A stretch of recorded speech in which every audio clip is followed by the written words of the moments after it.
On today's session, I chat to the wonderful Georgie Wolf. They are a self-proclaimed head hooker extraordinaire, sex worker, podcaster and author. We chat about their journey within the industry and they share a lot of wisdom and humour about what they've encountered along the way. And I really enjoyed this chat, so I hope you do too. Enjoy.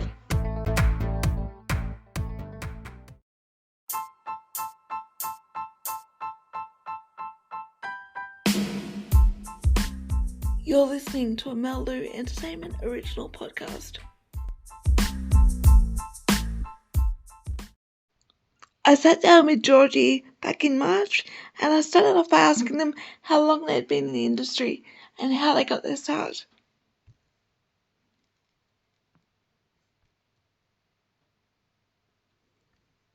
How long have you been in the industry? There's nothing better or worse about being in it for a long time, but I like being able to tell people that I've been around for a long time, because I think people just assume that something you just do, I don't know, when you have a life crisis or a really big credit card bill or something, and then you never speak of it again. I'm like, no, working for 15 years now. Of course, the industry has gotten more and more tech and online oriented over the last 15 or 16 or 19 years too. Like, I remember when I first started, you literally put an ad in the paper when you toured country towns. Maybe we still do that, I'm not sure. But now it's like you're on Twitter all the time and you're posting thirst traps all the time to try and get work, or you're cultivating an online presence and doing like online content to get a following so that you get bookings. Like, there's all this like tech stuff we have to do now. Yeah. So I guess for you, like, how is that transition being, going from paper to online? Like, how hard was that doing the paper thing? Because I never had to do that, thank God. But yeah, I can imagine that would be terrifying as well. Like, how do you describe yourself to sew yourself back in that time? It's just, yeah. Right. You've only got, 90 characters or something. Really? To tiny little box in the back page of the papers. Like, how do you describe yourself? And of course, they wouldn't print certain words depending on your location, because in some states you couldn't say the word massage, you couldn't mention services. So there was all this stuff you couldn't say. And then if they wouldn't print it, you'd have to call up. I never had to do this, but I heard of people that had to then call up and wrangle with the lady at the paper who was putting the ads in, which would be so incredibly fucking awkward. I had some good country tours when I first started. I really liked it. Like, I just we always have this idea that city people are evolved and really cool and woke and all that stuff. And I met as many like really beautiful, gentle, lovely, caring people in the country that like class is not an indicator of how good a person you are. Like, there's some amazing like folks out in the country that have their farms and stuff that are just really lovely, gentle people. It's really nice. So that was a good experience, because I'd never really been out there before. It's a good vibe. And then you can go get your little cup of tea or go down to the local pub and have your beer and just sort of kick back. Of course, the locals will look at you going, who the fuck is this? So that's a bit of an issue. But yeah, like it was nice. I didn't do it a lot. There'd be people who have a lot more experience than me with touring smaller towns, but I did a few and it was cool. Or sometimes with friends, like we'd drive together and then use the same hotel room. Yeah. Yeah. So I guess, how is that how you started? Because I guess I know you, but I don't know a lot about you. Yeah, so I started doing brothel work back in the day when I first moved to Melbourne. I'm a graphic designer by trade, but I was having a lot of trouble getting a job when I first moved here. And I had a friend who did brothel work. It was just like, oh, why don't you just go down to your local brothel and see if they're looking for people? And it was kind of embarrassing, because I called up the nearest place. It was a place called Scarlet Lady in Clifton Hill in Melbourne. They're still there, but they've changed hands now, and it's we all moved on. But anyway, it was, at the time it was female run, which was awesome. And they said, yeah, come in for an interview. And like, I didn't understand how brothels worked at the time. I actually thought it was going to be an interview. So I literally put on a collared shirt and some nice dress shoes. That's what I would have done. Exactly. Right. And then I went down there going, okay, like expecting them to go, tell me about yourself. Why do you want to be a sex worker? And they didn't. They're like, oh, here's where the girls' room is and here's where the lockers are. And then I realized that you don't really interview for a brothel. You literally turn up, they assess whether you're, complete loose cannon. And if you're not, you're literally have the job on the spot. Yeah. How long did you do brothel work for? I'm trying to remember now because it was such a long time ago, and I'm so old, and everything seems fuzzy. I think I was doing it for at least a couple of years. The first year, just getting back on my feet and putting money aside so that I could get into my own apartment and stuff like that because I was house sharing. Yeah. And the second year I was transitioning to independent work, but it was really nice to have the brothel work as a backup so that if I wasn't getting a lot of bookings, I could still pop into the brothel and do a few shifts. And it was nice to be around people sometimes too, because I just moved to Melbourne and didn't have a lot of friends yet. And like there is a little bit of a community depending on where you go and the place. It was kind of nice. I think it was a nice way to start. Yeah, and that was the other thing I was going to say too. Did you find a community, a kind of brothel family, if you like, while you were doing that? You can do, and I think it depends on the place and who is there and whether you connect with those people. Like it's not guaranteed, right? Like we're not some kind of fraternity where everyone loves everyone and everyone is amazing because, sex workers are people. Like we all have different opinions and different personalities. But definitely the first place I worked at, there were some like older ladies who were just really so great to talk to and told me about stuff that I needed to know and were really friendly. And there were some queer workers who were just really great to be around because I'm queer too, and it made me feel like I was welcome there. And then there are a few folks where we didn't get along and I stayed the hell out of their way, which is fine because we're all different. It's like I'd say it was a pretty good, I felt really grateful for all the experience that those folks shared, and they were so generous with their experience and helping me get clients, even though that meant that they might not get bookings. No competitiveness. Yeah, that's really good. And I guess the more you can learn of those people and the more they're willing to share makes you a better worker and know yourself more. And it's a journey of self-discovery as well, So no, it's really the only way. Yeah. There's no book on this, There is actually one book, but it's American and it doesn't go into detail. But nobody tells you how to do a health, like you can't read how to do a health check. You can't read how to how to do a good intro. Although having said that, I do know that the Scarlet Alliance website now has some really good resources around actually things like that, how to do a good intro and how to do a health check and stuff like that. But at the time, I had no idea that stuff was available. I had no idea what I was doing. Like you couldn't look it up on the internet. Like there's no way you could learn this stuff unless someone who knows literally teaches you. I have 2 sets of online learning courses for new escort clients on the Satisfaction Project website. And I've been promising the third, the advanced lessons for ages. At the moment, we've got the beginner intro to seeing escorts and the experts guide to seeing escorts. And then I wanted to do one that was the really advanced stuff, like the really cool out there stuff that you can learn to do with escorts. And I think I've been promising it for 2 years and I haven't finished it yet, but it's like right front of mind. I just need to sit down and have some coffee and just smash it out. It's all in my head. I just need to get it on the page. This is the thing, right? Like we all have these really cool experiences and we've all learned some really cool stuff. And like we need to, I'm not saying that the stuff that's in my head is more valuable than what's in everyone else's heads, more that just we should all be getting that stuff out of our heads and sharing it with other people, whether it's with other workers that might benefit from hearing the experiences of other people, or whether it's clients that just need to hear, or members of the public that just need to hear a whole load of diverse experiences. Like it's really hard. There's all this cool like knowledge and all these awesome stories walking in everyone's heads and they're just walking around and we don't have the time. The fact that we've got a medium to be able to get the things out, as you were saying, that are in our heads or that we want to teach people that no one was around to teach us is such a great medium to have and such a great opportunity. It's a bit of a miracle, to be honest. I just I always finish a podcast recording going, man, I talked a lot of shit. And then I listen back and think, oh no, actually there was some gems in there. That's not bad. That's it. So far, do you have a favorite episode that you've done? Of the Satisfaction Project? Yes. And you've had some great people on there. So there's got to be a few like classic moments, I would say. I did a really cool episode called What Kind of Sex Worker is Right for You with my friend Tash. And where we kind of just talked about the fact that all kinds of sex work suit different kinds of people, like street-based work, brothel work, online work, you know, erotic massage as opposed to full service, like all these different kinds of sex work are legit. It's not just about independent escorts being the best or anything. So the different kinds of sex work a lot on the website. Usually it's mostly talking about independent escorts. So I really enjoyed getting to explore the other ones a little and just acknowledge that all kinds of sex work are valid and that clients might actually prefer to see, say, a street-based worker or a brothel worker than an independent escort, depending on what their needs are.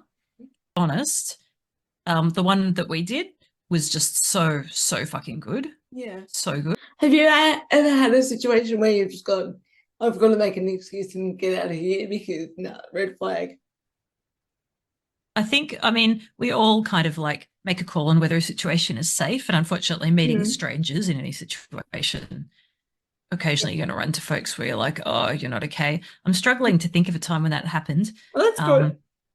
Yeah, like I think probably the brothel work was the time when I actually ran into the most folks where I went, oh, unsafe. And that was usually because I'd do the night shift. So they'd come in drunk on a Saturday night. And when someone's super drunk, that's not, you know, that can be unsafe in terms of they don't take direction or respect your boundaries. And there were a couple of times where I got up and walked out and went, nope, that person's not a safe person to be with due to their inebriation. But generally, by the time I've finished, you know, talking to someone on the phone before a booking or meeting them in person for coffee, which I do sometimes too, exchanging emails and talking about what they want and what their boundaries are, by that time I have a pretty good idea of whether I feel safe around them. And then turning up just confirms that feeling. And if I ever did turn up and immediately went, nope, my judgment was off, this person's not safe, I'd be able to get out of there. But so far, all of that talking beforehand has really helped. Got to trust your gut when you meet someone, and talking to someone isn't a guarantee that everyone's 100% safe. But I've really, I think 15 years or 16 years of kind of back and forth has given me a pretty good gut feel for whether someone is a good person to be around and whether we're going to get along. And I guess brothel work is a good starting point for that, because it teaches you to trust your gut a bit more, I guess. Even though you've got more security around, it builds that resistance to doing private work. It's like rapid fire because you're meeting all these people one after the other. The only bad thing, I guess, is that you don't have as long, and you also don't get to interact with them for as long. So it's a bit harder that way. But yeah, good practice for meeting people and sizing them up really quick. Yeah. Both ways of working are valid, but personally, I find it easier to find people who are a good fit for me in private work because they spend a lot of time researching me before they turn up. Whereas a brothel, you turn up as a client and you pick from whoever's there. And if the person that you might connect with really well isn't there, then tough luck. But being able to search online and really do research or look at people's social media and really get a feel for whether they have the kind of personality that suits you, I think you're much likelier to get a really good match that way. But I mean, you could find someone amazing at a brothel and they're amazing workers, but you have to luck out and turn up on the right night, right? So it's a bit hit and miss. So I don't like the hey babe, you're Val type messages, and I just ignore them. But I did yesterday get a message that I'm pretty sure someone had asked ChatGPT to write for them. I'm pretty sure they said, hey ChatGPT, write me a really fancy like email to an escort asking for a booking that makes me sound like I'm super smart, because it had so many long words in it. I cannot even. I was like, what is this? And I'm pretty sure it was AI. It was about 5 paragraphs long.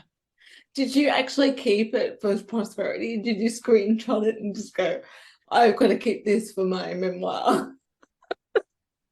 I'm a bit naughty because I actually screenshotted it and posted it on Twitter.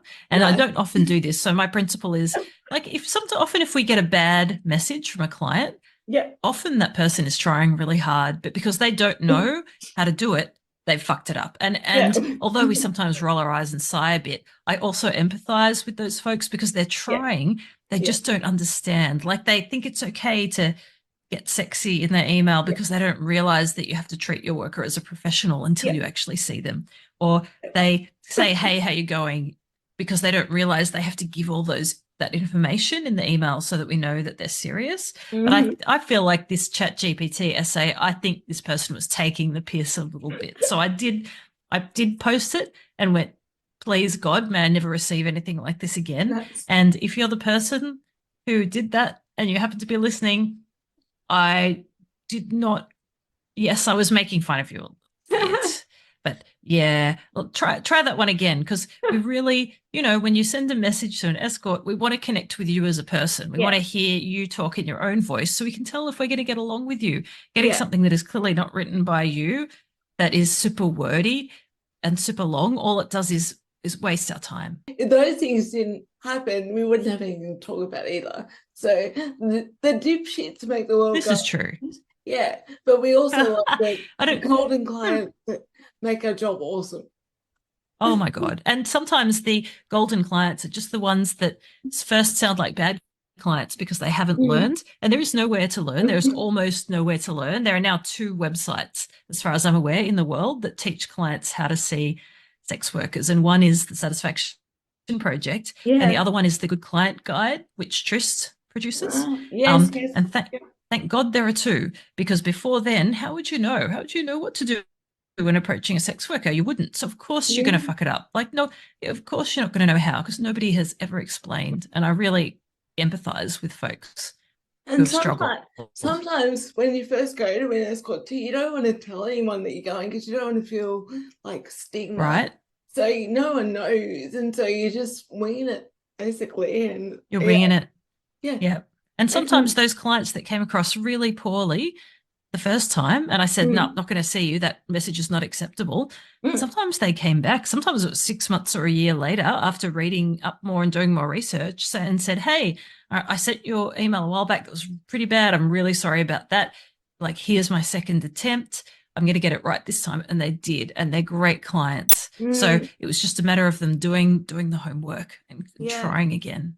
So I guess it's like for you having your first client all over again, like the shoes on the other foot, I guess, as well. Like you would have been shitting your pants, no doubt, as I was when I like first client was, I'm like, oh fuck, no one told me what to do, so I'm just gonna guess my way through this.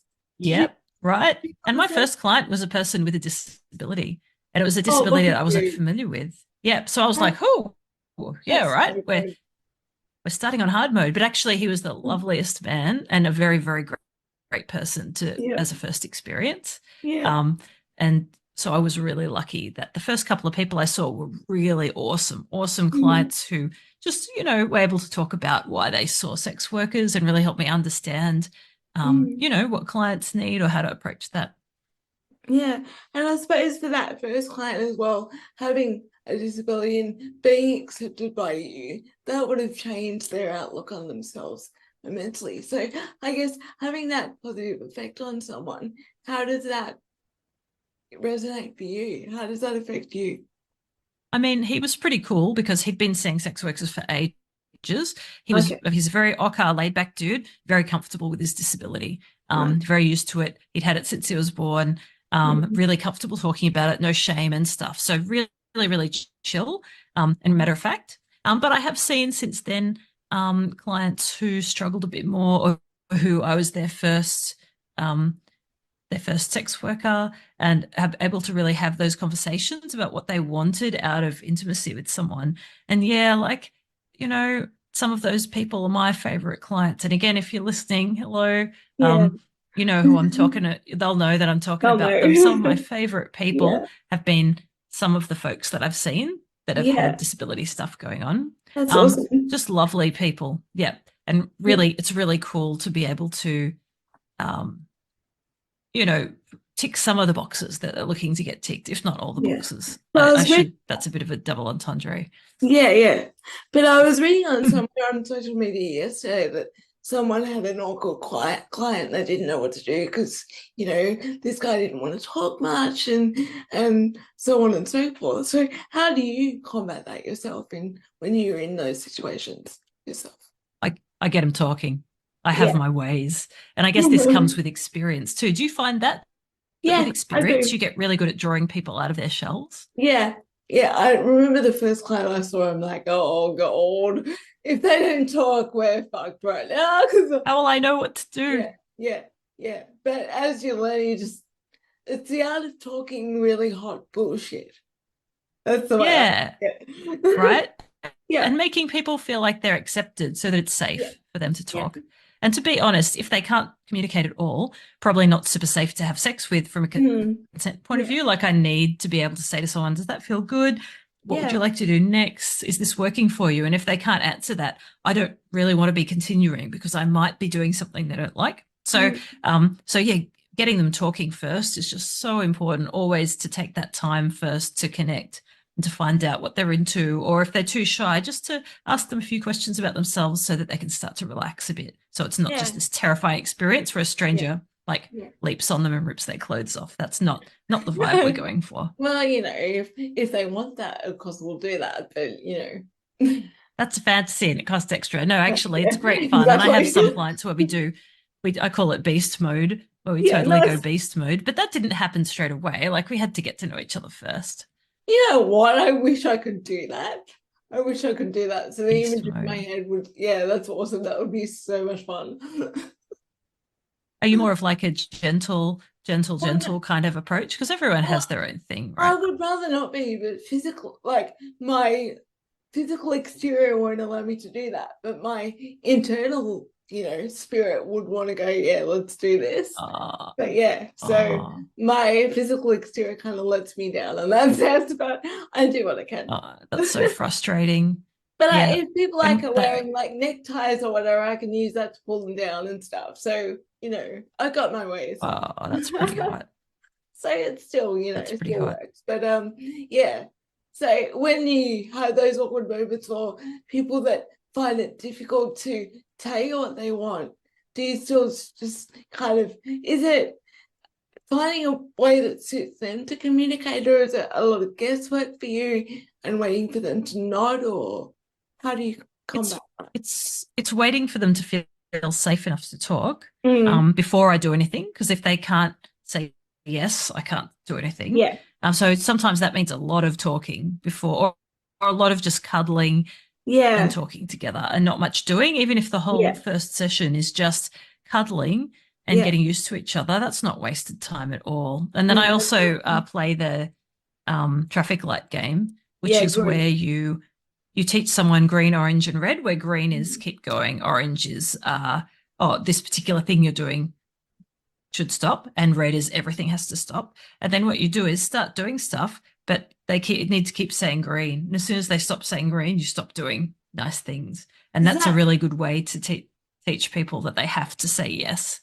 Yeah, and you found that actually works for people that have been super, super nervous and just thought, I can't even speak and say what the fantasies are. Yeah. No, that's good. That's even really people who think that talking during sex is super awkward. I've picked up like bros on Tinder and then taught them traffic lights. And afterwards they're like, oh, that's really cool. And like the last person you would have thought that would have wanted to get all communication sex nerd during sex. Now can do it. But they do it. They can do it. Yeah.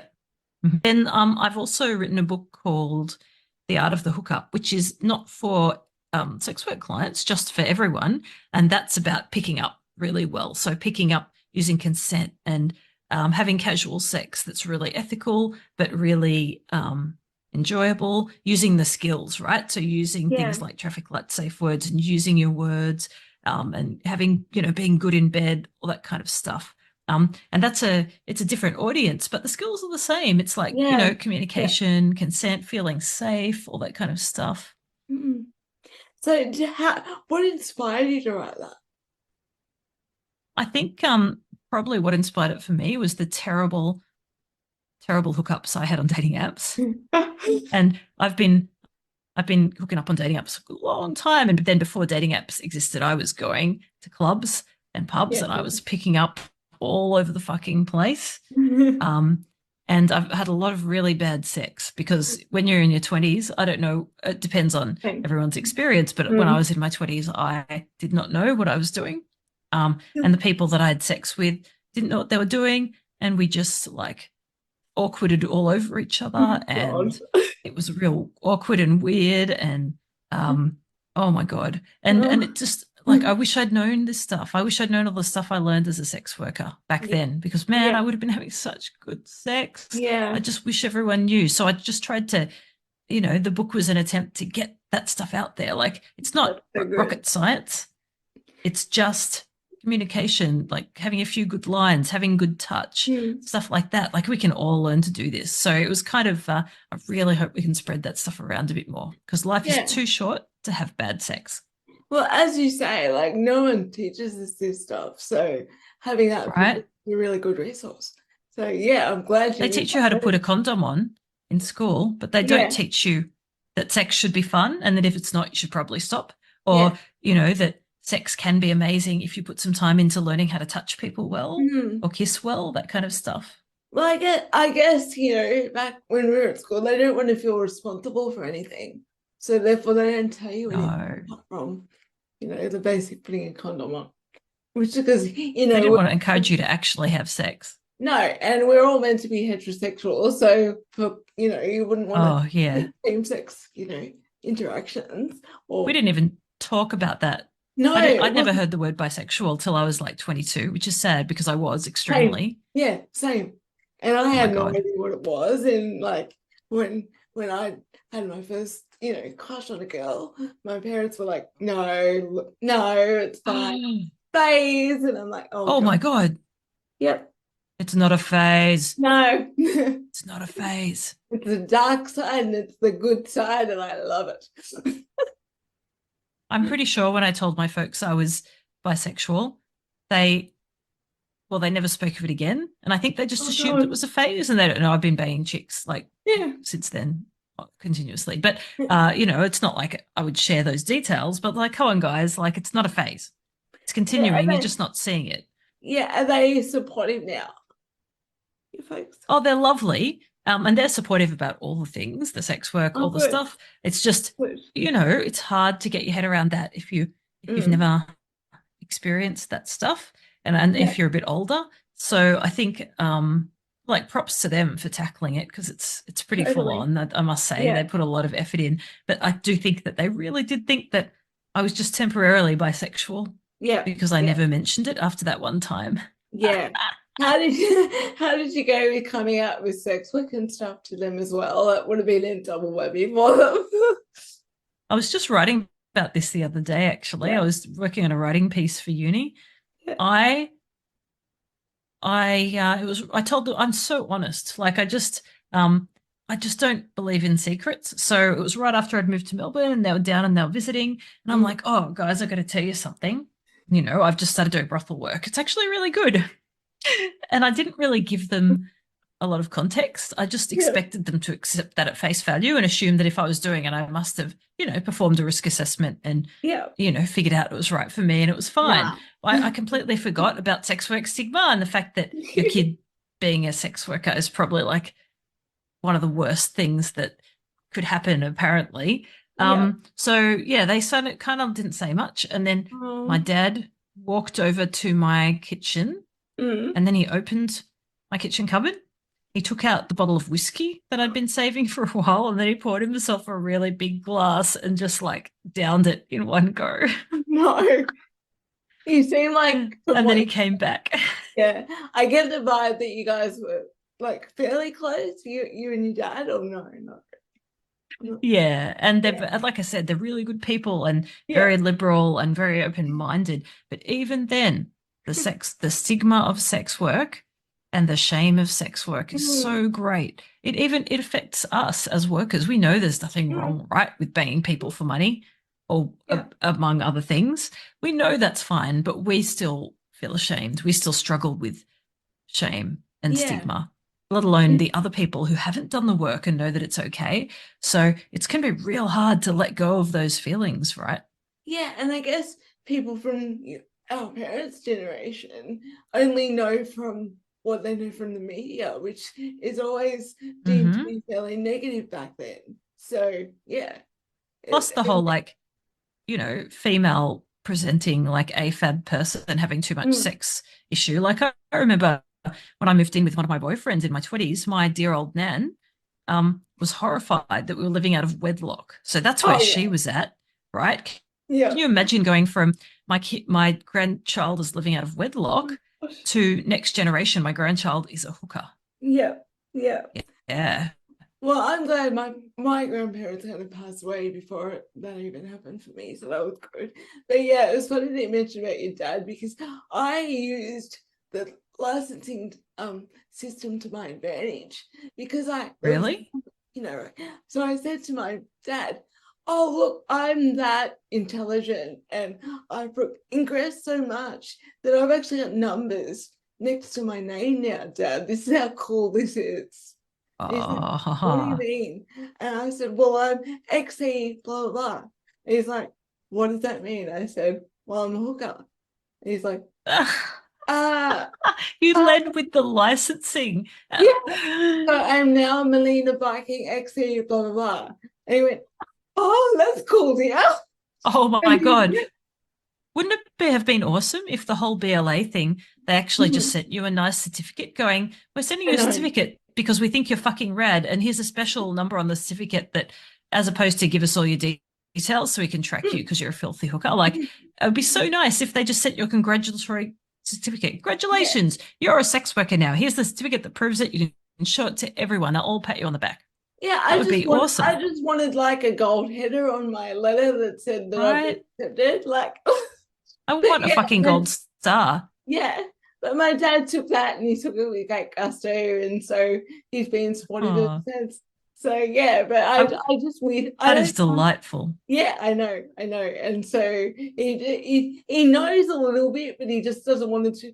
He just turns a blind eye a little bit, and so he knows enough. Well, all he needs to know. There's a limit to how much you want to know about your kids' sex life, and I think that's fair enough.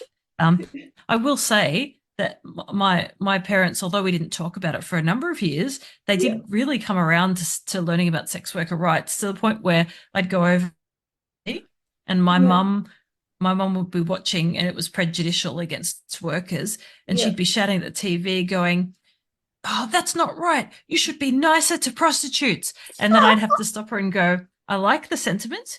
Could you please not use the P word?" Yeah, no. But you're on the right track. You're on the right track. The intention was there, but yeah. Right. At least she tried. But so like it's really delightful. And so I bought this the hooker t-shirt that Jenna Love has the I love it. Yeah, so I bought it and wore it, and Dad was like, "Don't you ever wear that out in public." I said, "But it's supportive." And my ex-partner now calls it the hooray t-shirt. It's not a whore t-shirt, it's hooray. I'm hooray. Like, "Oh, I like it. Hooray. I like it." So if someone comes up to me while I'm wearing my whore t-shirt out in public and be like, "What the fuck is that?" I'll be like, "Have you not heard of the label hooray?" Yeah. It's very expensive. You probably can't afford it. Yeah, so Jenna, you and I can take that. If she's listening, you can take that, Jen. Yeah, it's hooray, Jenna. And it's very expensive. And we were into it before it was cool. Yeah. So the people that don't like the word hurl can now call it hooray. And I'm still, by the way, super big fan of sex workers calling themselves whatever the fuck they want, whether that's the P word, whether it's whore, whether it's hooker. It's just other people can't use it. We can reclaim whatever we want because we've been through enough at this point. Yeah, exactly. So what's your title and term that you want to use? Oh, like head hooker extraordinaire. I love it. Something like that. Or like, dick executive. That's good. Yeah. But then you don't want to narrow your repertoire. So you'd have I do not, because I love seeing couples and I love seeing AFAB folks. Yeah. So I feel like you're too good to just narrow it to dick.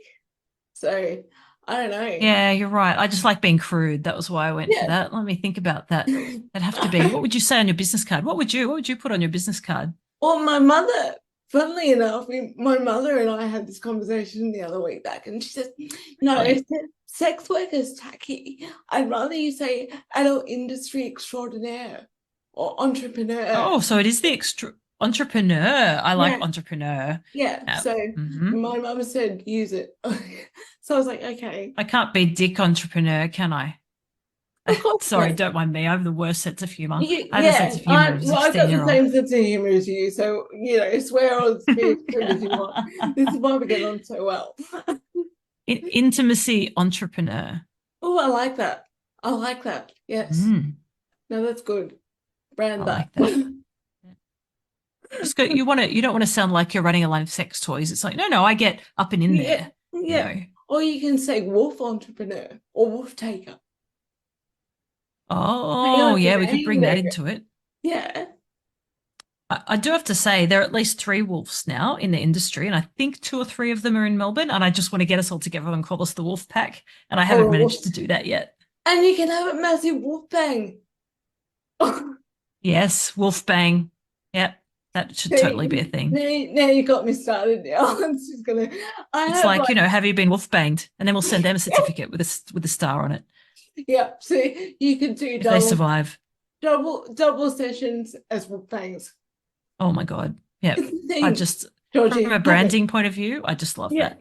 Yeah, have it. No, it's about But see then we'd be like the Spice Girls. Have to be like Sporty Wolf and Sexy Wolf and, yeah.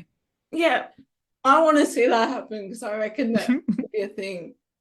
Tell me about do you do doubles? And who are you? Do you have friends that you're really fond of working with?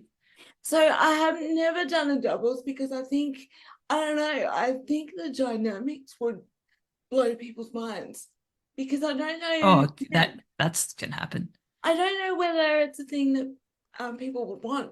So yeah, I've been asking around if there's anyone in Melbourne who wants to do a double session, but no one's kind of open to the challenge. So yeah, I would love to, but yeah, it's not. I've only ever done one-on-one work so far. So that's why it's good to talk about this stuff because people being weird about, and I don't know if it's because they're being weird about your disability. I'm maybe jumping to conclusions here, but workers can be prejudiced also. It's not just brothel managers and randos. So a lot of people, there are people in the industry that also don't have much of an understanding of disability because they've never encountered it or they have weird ideas and stuff too, right? Yeah, we all need to get better at that. Though? Yeah, you know what I think it is? I think it's the fear of the unknown. So if you've never had a connection with physical disability, you don't know, well, what happens if this happens and what happens if that happens? So I totally respect that is a forthcoming thought because it would be so daunting for the person on the other side, I reckon. Or and I guess if someone cares too, then it could be a case of, well, what if I say or do something stupid? But that's not a good reason to neglect people with a disability. The same as it's not a good reason to neglect people with any other thing that makes them different. Being worried about doing or saying the wrong thing and therefore just avoiding the person makes it their problem. And it shouldn't be. It should be our problem to figure it out. Yeah, and we're all professionals. Like we're very good at things out pretty quickly. So yeah, but I can like I said, I can perfectly appreciate how daunting the thought would be. So I totally get it. What about you? Have you done many doubles and stuff? I have some really nice doubles partners that I really appreciate. I've been doing doubles with Alice Gray for a really long time, and she is just delightful, with Charlie Swinton in Melbourne as well, who's really lovely. I think I like hanging out with people where we can have a good yarn about something intelligent or something interesting. And do you find do you find that's a lot easier than, say, a one-on-one because you can throw ideas off each other and you know each other well enough to go, hey, this is getting really quiet and boring, let's spice it up ourselves, and then try and encourage the client? It's a different dynamic, so it can really, threesomes are so interesting, and it can make things so much more interesting and dynamic because you think of doing, you do and say or think of doing things that you never would if it was just the two of you. But I think you'd really want to be with the right people for that. I think doing a double with someone you didn't get along with very well or didn't know very well, you might not have that vibe, and then it would suddenly be very hard to manage two people at once. But because I get along with my doubles partners and we have a good rapport, then we can do that stuff together and we can have fun and we can sort of collaborate a little bit to make sure the client's having fun as well. So it's really cool, but I think it does have to be the right people. And this is why I recommend that if clients are planning on booking a double, that they don't book two workers who don't know each other, that they always ask their favorite worker or ask a worker they've met before to recommend a person that they know and like. Because there's nothing worse than having 3 people in a room that have never met each other before and don't even know if they like each other yet. That's nerve-wracking. And then you've got to try and start this chemistry and you don't even know whether it's there. And then like, oh my gosh. Yeah, I can imagine that would be terrifying. But chemistry between 3 of you instead of just 2. Yeah. Imagine going on a first date and being super nervous and then multiply that by like 6. Yeah. But I guess you're also having a persona on as work, so it's a little bit easier because you're not going in there as yourself, I guess. But it's still right. Well, and also we're pros too. Yeah. Yeah. Like we're good at connecting with people. So yeah, like I will gear up and go in and like I will connect with all the people, and that's what I do because that's my job. But it's a lot easier if you already know at least one of the people and have a good rapport with one of the people, whether that's the client or the worker. So do you prefer doing doubles over singles, or do you equally just love it all? To be honest, my favorite thing is couples. I love seeing couples so much. And it's such a rewarding experience. So if I had to pick, that's the one. Nice. It's so cool meeting couples and hearing about their relationships, and often it's their first time opening up their relationship, which is just an amazing privilege as well to be able to help them with that in a really safe way. Yeah, that would be super rewarding to watch. Just to see develop, before your eyes and going, yes, I did this, and now their relationship richer because of even though that sounds like a smoking, up your own ass, it's still allowing them. Oh, I don't mind. It's allowing them the comfort to feel okay within their own relationship. Right. Yeah. I like to give myself a bit of a pat on the back sometimes. Like, no, I'm not going to say every booking changes people's lives, but sometimes you know that it's gone really well and that it's had a really good effect. And like I'll sit down afterwards and pour myself a glass of wine and be like, yes, good job. I did that. And I feel really good. Yeah. Do you have those? Do you have those ones where you're like, yeah, that went well? Yeah. It doesn't happen very often, but yeah, I do. And I'm like, I try and bath in the glory for a few days afterwards. But I'm like, I've still got this. Because as I get older, obviously, due to my disability, my body kind of changes a little bit, so it gets hard to do things. But when I have a winner, I'm just like, yes, I've still got it. So, yeah. Oh, I love that. Yeah. I had a bit of that post-COVID because we were locked away for so long. I kind of lost a bit of my social skills. And so it was really good. I know it was so bad because I'm on the autism spectrum, which means that all my social skills are learned.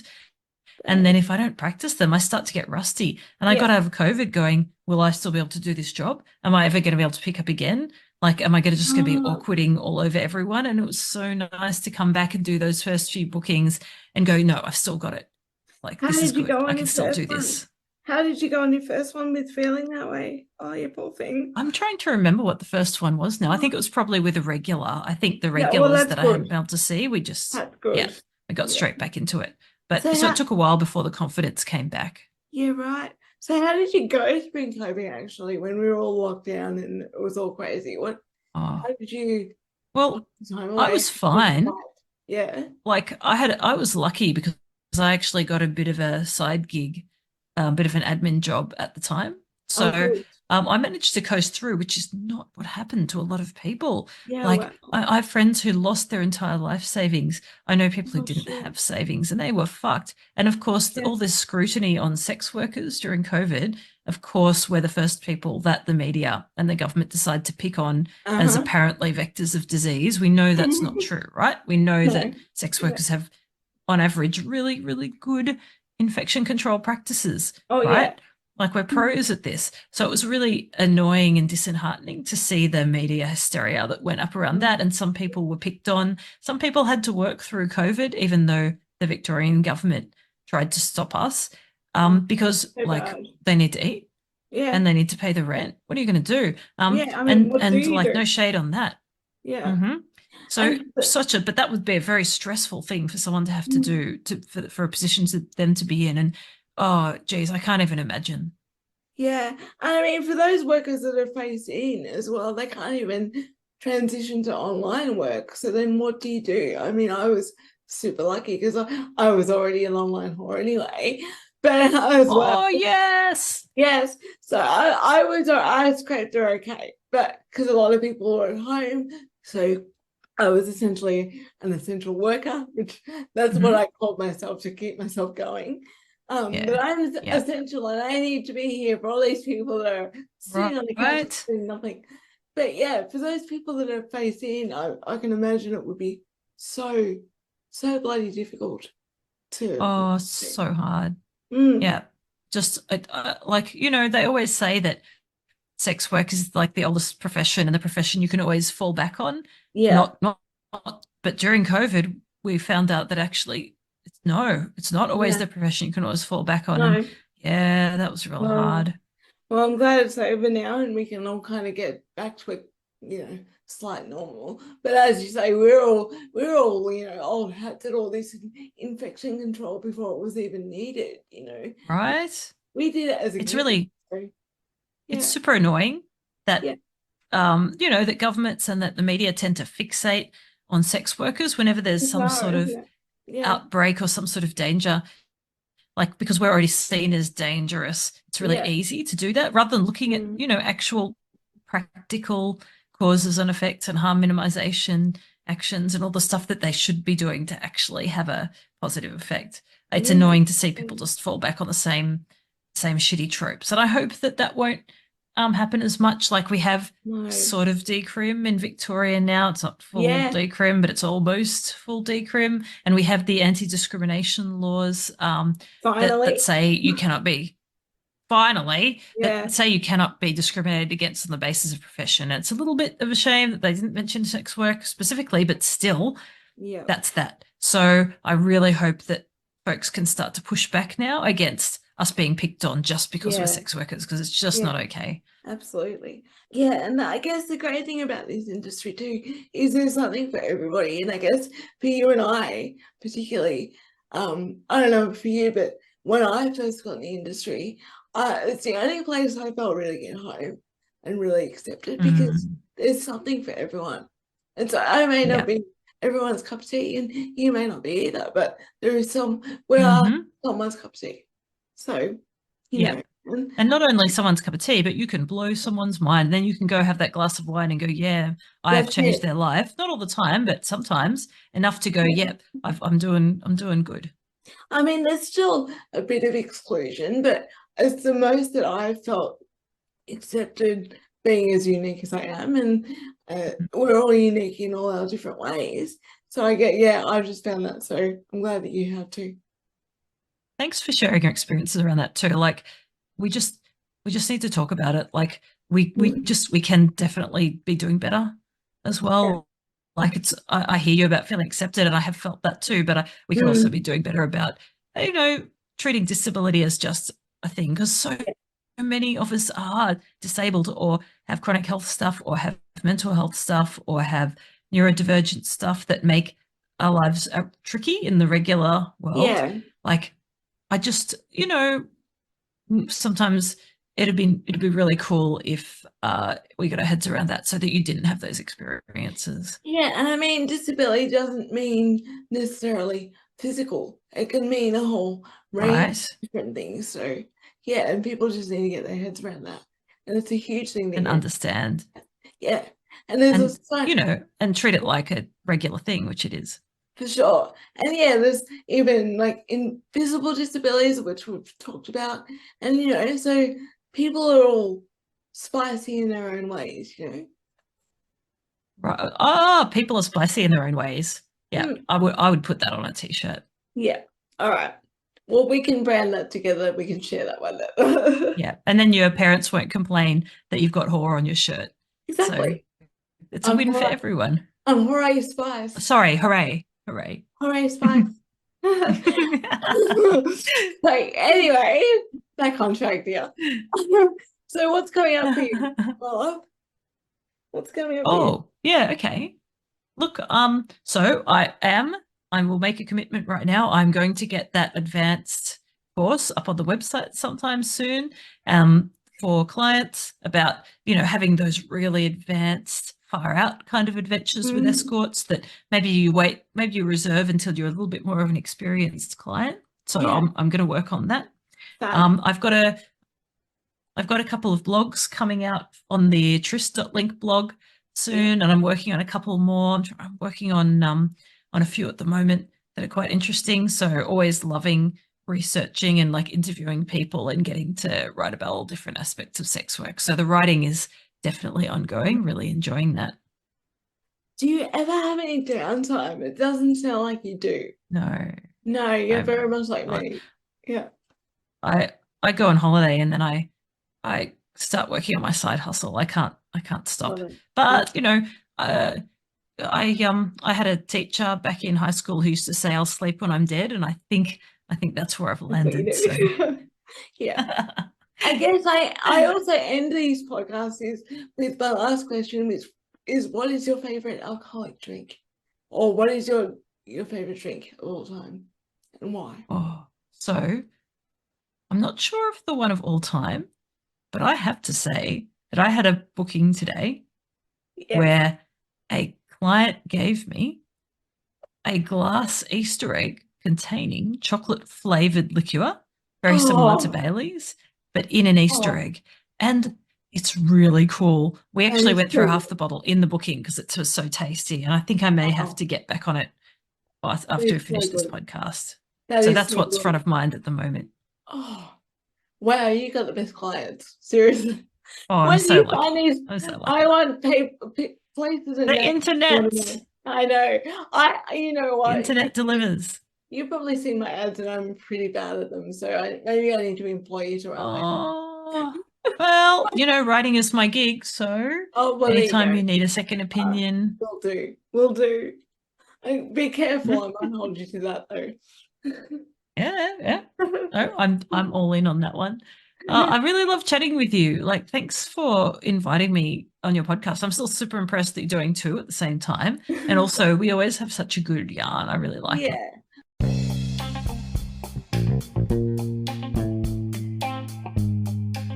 Thanks for joining us today, guys. And I look forward to bringing you the next margarita sessions.